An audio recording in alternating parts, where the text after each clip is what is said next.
Hey there, horror fans, and welcome to the Eric Fright Show, your go-to haunt for all things spooky. I'm your horror host, Eric, and each episode, we dive deep into the heart of horror, from real-life nightmares to the silver screen's most terrifying moments.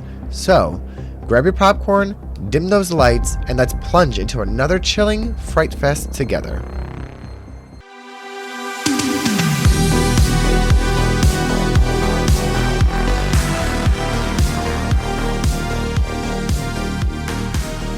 What's up, Fright Fiends? Welcome back to another episode of the Eric Fright Show. I'm your host, Eric Fright, and for this episode, we're going to be dissecting and discussing the 1996 Wes Craven film, Scream.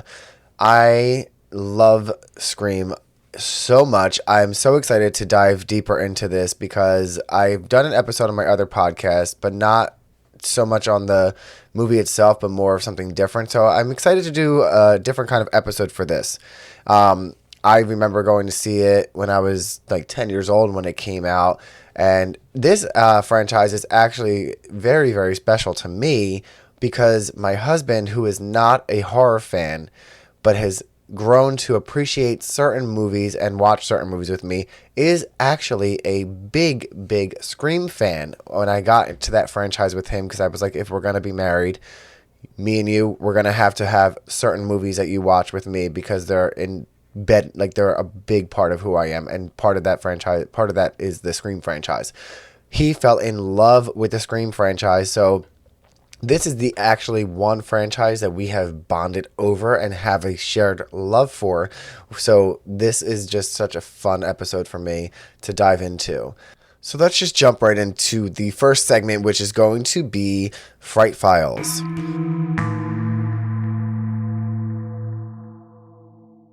All right, so this episode's Fright Files, I wanted to look more into, I don't know if anyone has heard about it, but obviously, if you have, then you already know the real-life story of the Gainesville Ripper, which is where the Scream killers came from. So I went over to Wikipedia to look up the Gainesville Ripper, and I want to share what I've read on there with all of you. So this information, again, is from Wikipedia.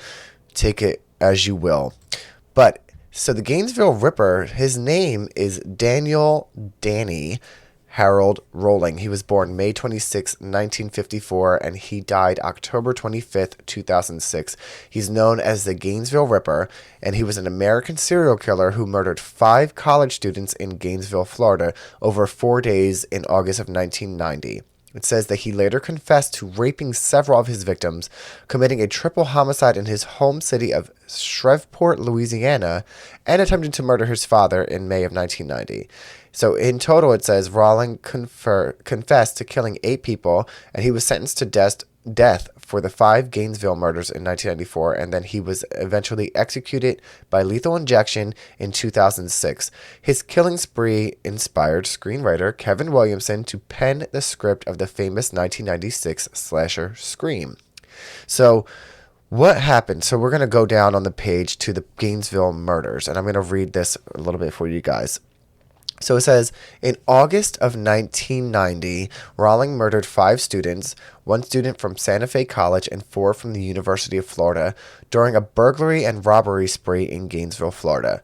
He mutilated his victims' bodies, decapitating 1. He then posed them, sometimes using mirrors.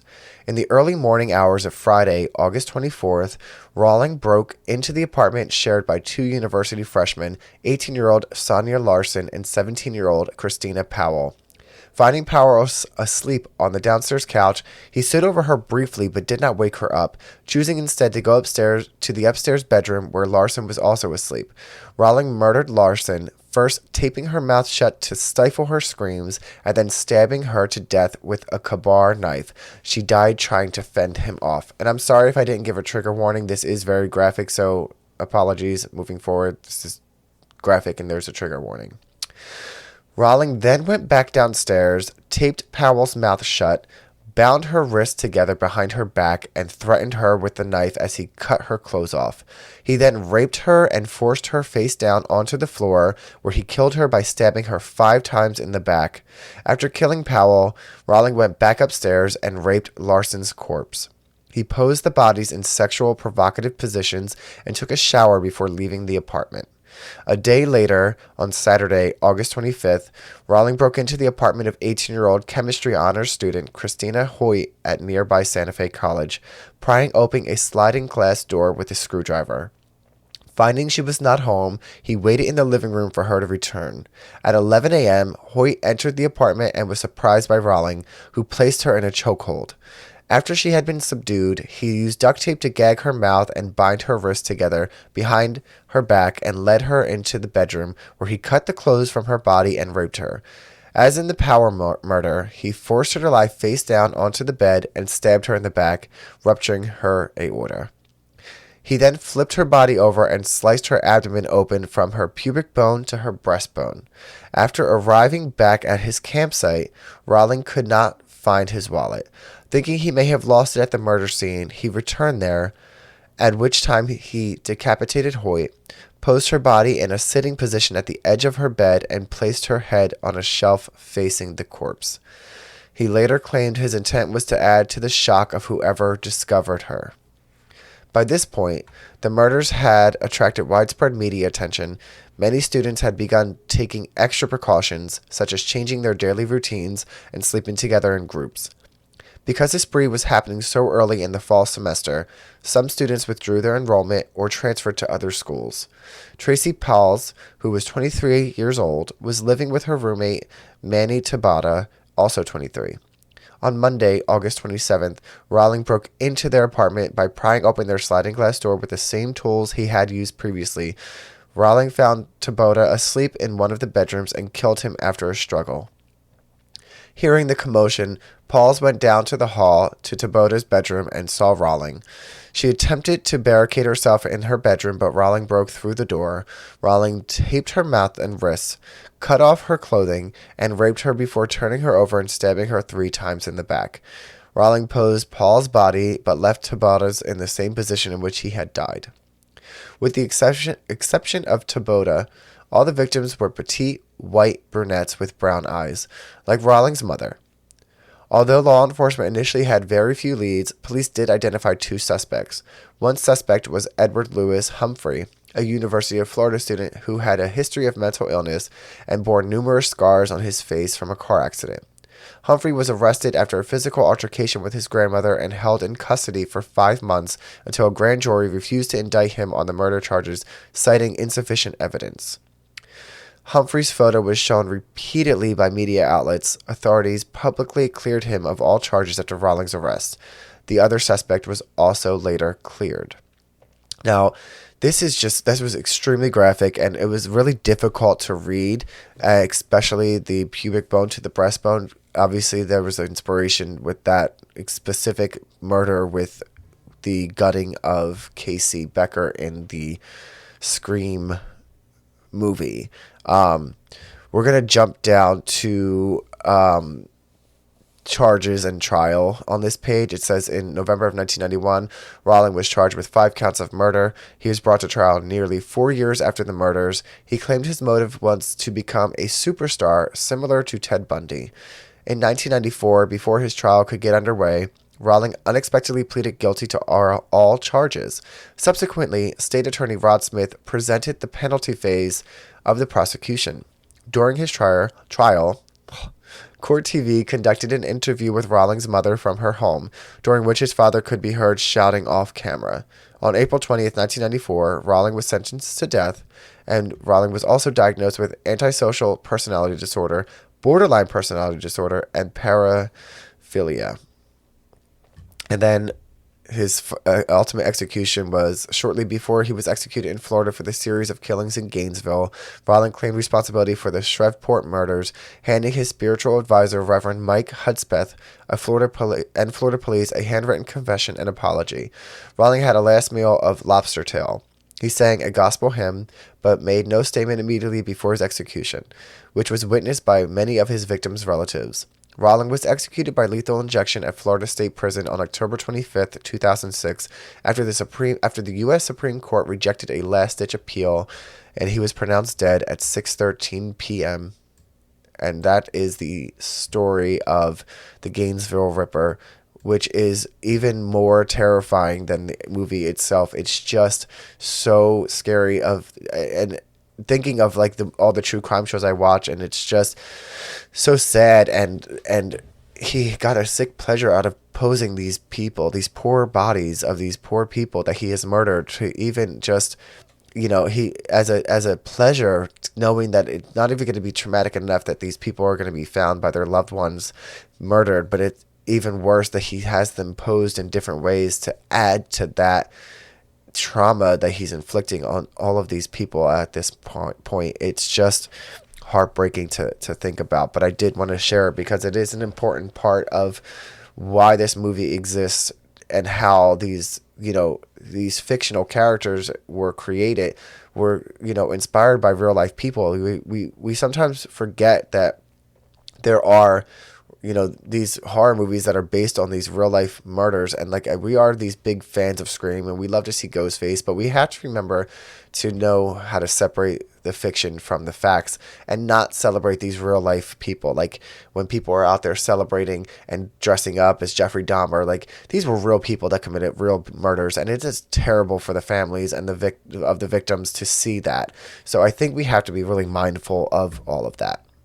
But that brings me to my next part that I want to talk about. So we've talked about some real life things that are happening, but I want to talk about like a personal story I want to share with you all that kind of falls into the Scream category. I don't know. So years ago, when I was single, after me and my ex-husband had split. Now, mind you, I was with my ex for almost a decade, from like 19 to 29. So I really hadn't been in the dating scene, especially with online dating. So I went on an online dating app, and if you're a gay man out there, I'm sure you can take a guess at which one it was. But anyway, a friend and I were hanging out and we were drinking, and it was really late. I mean, like 2, 3 in the morning maybe.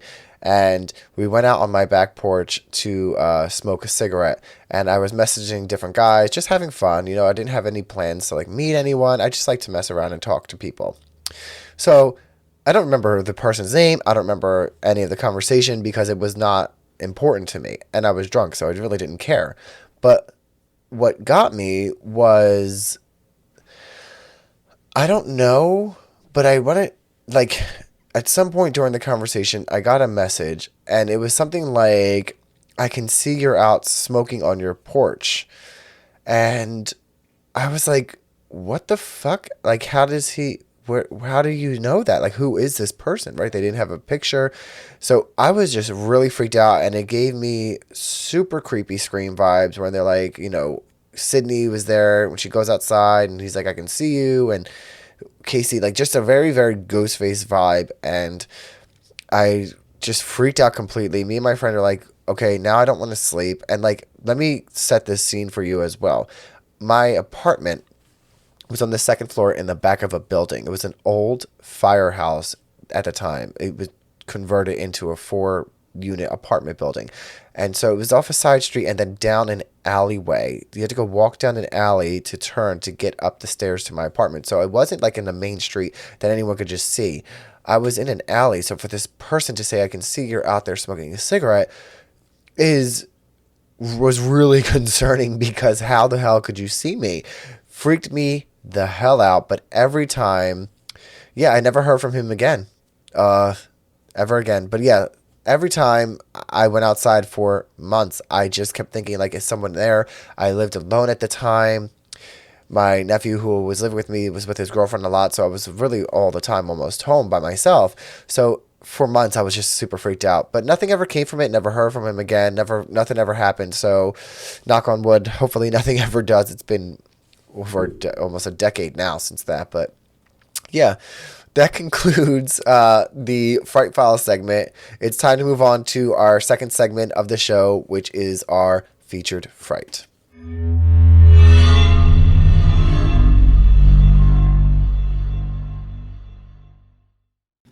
Attention horror fans, I am thrilled to announce my collaboration with the legendary Fangoria.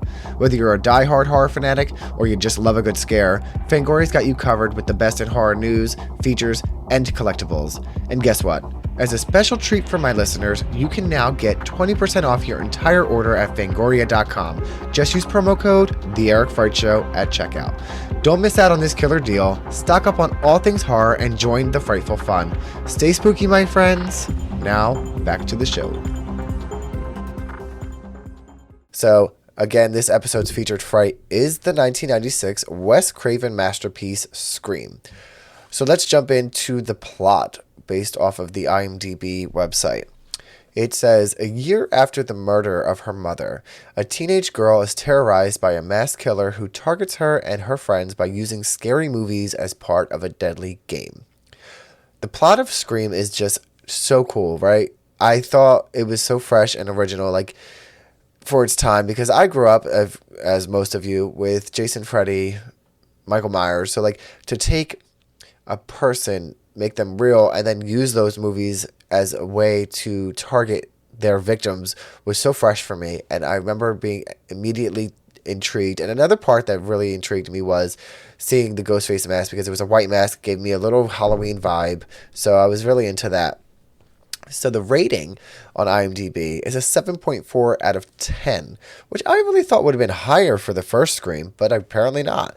Rotten Tomatoes has an 80% score, again, lower than I anticipated. But they always are. I think, especially us fans, we hold them up to much, much, much higher standards, but the critics are looking at, like, so much more than I am, and I'm just like, whatever, dude. You know damn well it's more than a 7.4 out of 10. And when I run into you, I'll tell you that to your face. Let me stop. We're going to go into the characters in Scream. Okay, first and foremost, Sidney Prescott, who is played by the Neve Campbell, who I had the pleasure of meeting and standing in line for 7 hours to meet, get her autograph, and have her sign my 25th anniversary Ghostface mask as well. It is propped in my studio over here, and it's just amazing. She is the protagonist of Scream. She can be described as a resilient and resourceful high school student who becomes the target of the Ghostface killer. Next up, we have Gail Weathers, who is portrayed by Courtney Cox. She is determined and ambitious tabloid journalist who is relentless in her pursuit of a story. She's introduced as the author of a book about the murder of Sidney's mother, seeking to capitalize on the sensationalism of the case. So Gail's just fucking ruthless, but we know that. Coming up after Gail, we have Dewey Riley, who is played by David Arquette. He's a deputy sheriff in a small town, and he is not taken seriously. Like, he just comes off as being incompetent, and no one takes him as a serious cop. Then we have Billy Loomis, who is played by Skeet Ulrich, and I also met him, and he was really super nice too. He is one of the central characters of the movie. He is Sidney's boyfriend, and pretty much, you know, your typical high school boy. Then we have Stu Macher, who is played by Matthew Lillard. Everyone loves Matthew Lillard. I wish I could have met him longer, but I just had the photo op with most of them. He is introduced as Tatum's boyfriend, who is the next character, Tatum Riley, who is played by Rose McGowan. We love her. Met her, got her to sign, talked to her for a minute about Scream, and it was really great. She is Sidney's best friend, Stu's girlfriend. She's very sassy and, like, your typical, like, girl bestie. She's also Dewey's younger sister. Then we have Randy Meeks, who is played by Jamie Kennedy. He is also a part of that group. He is a movie buff, so he's one of us, everyone, and a horror enthusiast who works at the local video store, so he works at like a Blockbuster. And then lastly, we have Casey Becker, who is played by Drew Barrymore. She is the first victim of the Ghostface killer, and that is in the beginning of the opening shot, and opening scene in Scream. Everyone knows about it. It's so cool. It was just a really cool opening shot. So those are like the main people in Scream, and a little bit about their characters. So we know a little bit about the characters, but like now we're going to do some themes within the movie, because every movie has some underlying themes, right? So one of the top themes that can be found in not just the Scream 1 movie, but the Scream franchise is the metafiction and self-awareness. It is known for self-referring, its metafictional elements, where characters are aware of horror movie tropes and conventions. The self-awareness adds a layer of complexity to the narrative and allows the film to play with audience expectations. It's like one of the reasons that Scream is so successful, because it takes what we have learned from past movies and relevant past movies. As each sequel goes on, it has something to do with what's going on in the horror community, and I think that's just freaking awesome. Another theme we have, though, is fear and paranoia. So Scream really creates a sense of fear and paranoia by portraying a small town terrorized by a series of brutal murders. So the characters have to grapple with their own fears and suspicions, leading to tension and mistrust among them. But not only the characters in the movie, the audience, us viewers watching these movies, also develop that fear and paranoia, because it's a whodunit, right? It's not like every Scream has a Ghostface, but we never know who it is. We don't know how many. It's one of the things I think that I love most about this, is that we don't know. It's not a supernatural Freddy, Jason, Michael, Leatherface situation. It's a normal person. Well, not normal because they're a psychopath, but it's a human person dressing up, and we don't know. And it's usually someone within the group of people that we're watching, right? So that fear and paranoia really is intensified at its best, though, in this franchise and this movie. Another theme is the final girl trope. Now, I'm a final girl fan till the very end. Just love them. But Scream subverts the traditional final girl trope by featuring a strong and resourceful female protagonist with Sydney, right? It explores the concept of the final girl and challenges traditional gender roles within the horror genre, which Wes Craven is so good at, right? Not only is Sydney such a strong and resourceful female protagonist, but last episode we talked about Nancy Thompson and how she's such a strong final girl. So Wes Craven does really put in a lot of effort into his final girls and makes them more than just a target, someone who becomes resourceful and fights back, and really no tea, no shade to Laurie Strode, but very different than what we've got from Laurie Strode in the original Halloween. And the final theme that we see in this movie is media influence and violence.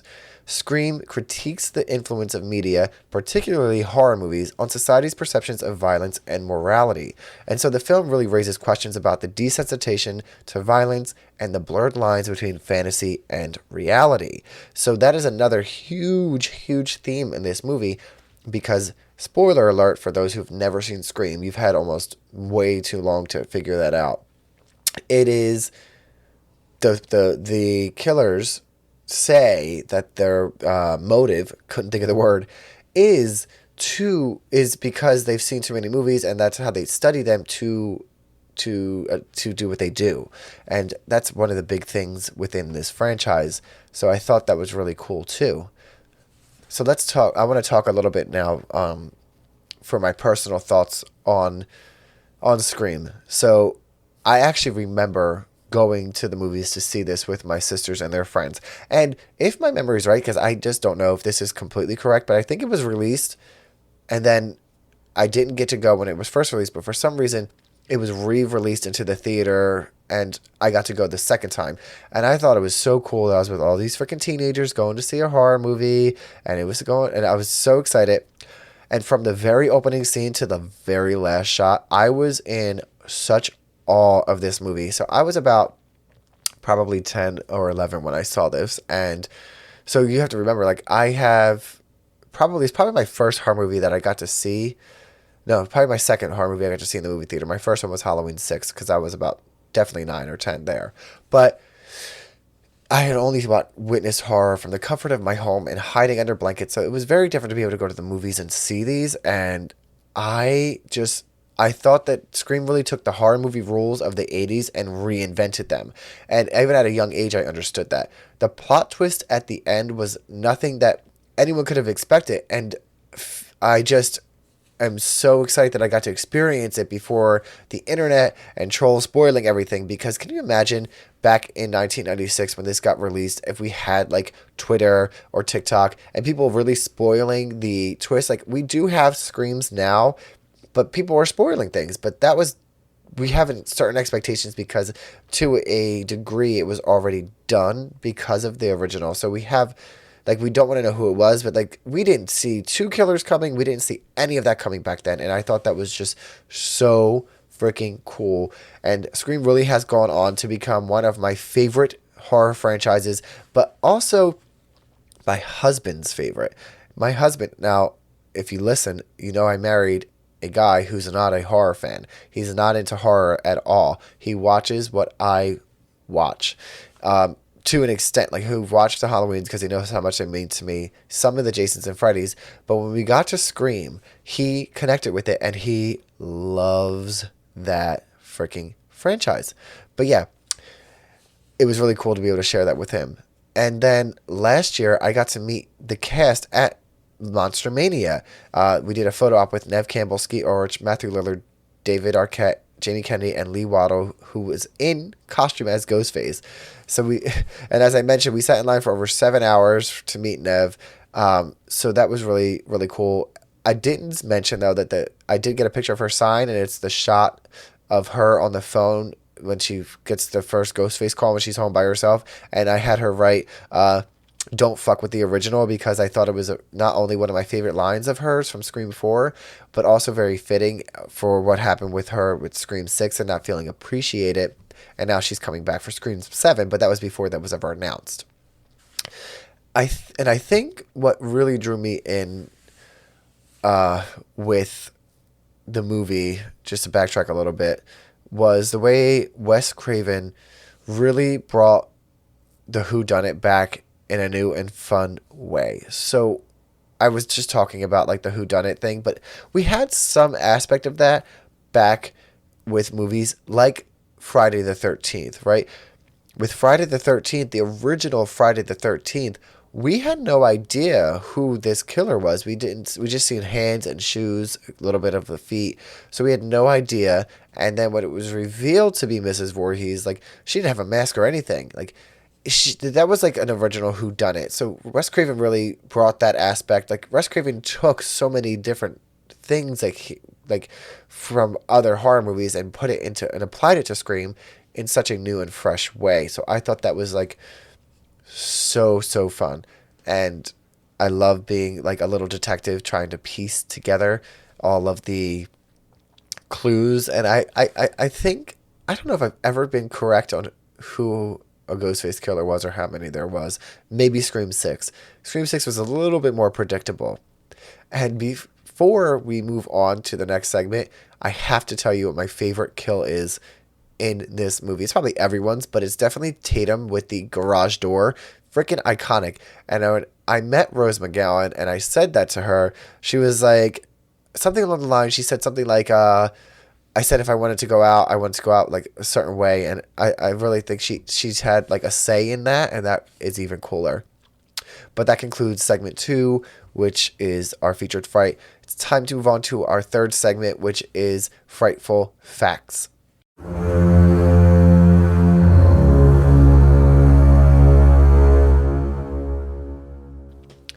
All right, guys, here we go with some frightful facts and where they are from, because we have to give credit where credit is due. All right, our first frightful fact is our opening scene. So Drew Barrymore's character, Casey Becker, was originally intended to be the film's main protagonist. However, her character's early demise in the opening scene shocked audiences and set the tone for the rest of the film. Now, that's from People.com, and we also have heard Drew Barrymore tell us that she wanted to be killed first because it was something that hadn't really been done, and it was like all bets are off if we take out Drew Barrymore in the beginning of the film. The second fact we have here is the inspiration for Ghostface. So the iconic Ghostface mask worn by the killer in the film was inspired by the painting The Scream by Edward Munch, and that's from slashfilm.com. I mean, it looks like it, but I never really like looked it up as a fact to know that that was definitely the inspiration. So I thought that was really cool. The third fact we have is the metafictional elements. So Scream is known for its metafictional elements where characters discuss horror movie tropes and conventions. This self-awareness adds depth to the film's narrative and sets it apart from traditional slasher films. which we already knew. We talked about earlier, but I had to add it to the little facts sheet.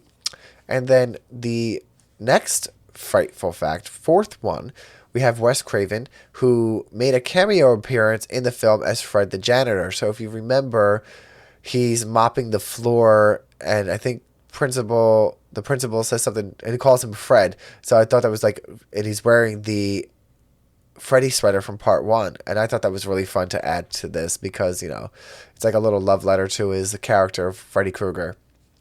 Fifth frightful fact is the innovative script. So the screenplay for Scream was written by Kevin Williamson, who drew inspiration from when he saw the story about the Gainesville Ripper, and that is from WeMinoredInFilm.com. And we talked about this in the beginning in our first segment, but it's still a really cool fact on how he, was inspired by that and drew a lot of, like when we were talking about earlier, we can kind of see the similarities that he had found in that story and added to the script. Our sixth frightful fact are the identity of the killer was kept secret from the cast until the final scenes were filmed to preserve the element of surprise. Only a select few knew the killer's identity throughout production. So that's even funner. Like, everyone got a different script to know who was, like, nobody knew what was going on. But I think I saw that Skeet knew he was and spoiled it at first, and they had to, like, do this whole thing. Seventh is Courtney Cox and David Arquette's love story. So we know that Gail and Dewey and Scream David Arquette claims that he fell in love with Courtney immediately upon meeting her at a pre-party prior to the first Scream movie, and that's from MammaMia.com. That's so sweet, and although they're no longer together, they were together for a long time. I believe they have a daughter. I don't know if there's more than that, but yeah, they met on Scream, and their characters were in love in the movie, and I just thought, what a great fact to share. Our eighth frightful fact is that Wes Craven actually turned down the project more than once. So according to a 2021 Hollywood Reporter interview with the film's writers and editors, Wes initially rejected the project because he thought it was too violent and dark. And that's from BusinessInsider.com. I had no idea that he had turned it down, and I thought that was very interesting, and I'm glad that he finally signed on. Our ninth fact is regarding casting choices. So according to our 2021 interview with The Hollywood Reporter, after hearing about the role of Gail, Courtney Cox wrote to Wes Craven, and as she asked and said, she assured him that being a bitch wouldn't be a stretch for her at all after she was playing such calculated characters, and she really wanted to be Gail Weathers. Wes Craven didn't think, because she was in Friends and everything, but she really just wrote a letter to assure him that she could do it, and she did it really well. We love that. We love her even if we hate her. That fact is from BusinessInsider.com. And our final frightful fact, which is also from BusinessInsider.com, is Sydney's address pays homage to Craven's filmography. So in an extended version of the scene where Sydney uses her computer to dial the police, she can be seen typing her home address as 34 Elm Street. Guys, I've never seen that, and I forgot that I wrote this fact down, and now I have to go back and watch the original Scream during my rewatch and see if I see that, because I've never seen that. I'm usually good at catching these things, and I love that. I just finished watching the Nightmare franchise and posting a YouTube ranking review, so go check it out if you haven't. But that concludes our 10 frightful facts, and now it's time for our final segment, Fright Picks.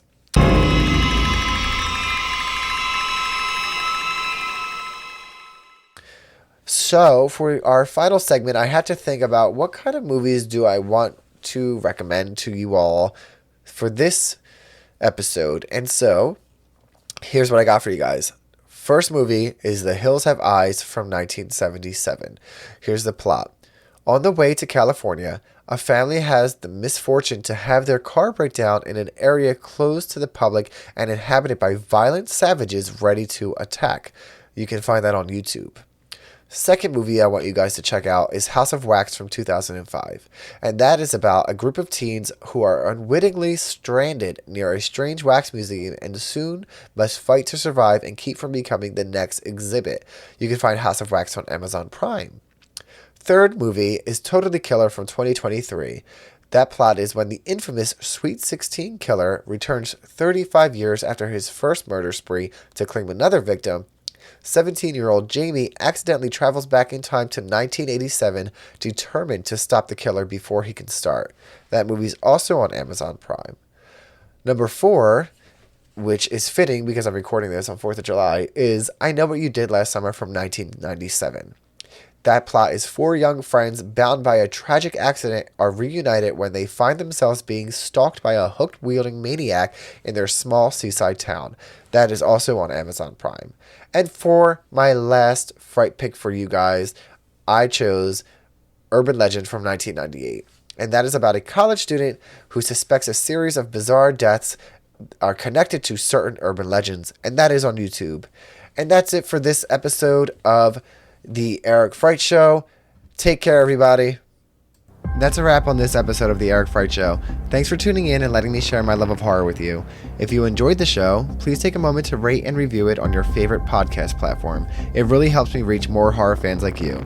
Don't forget to subscribe so you never miss an episode, and until next time, stay spooky and keep it frightening.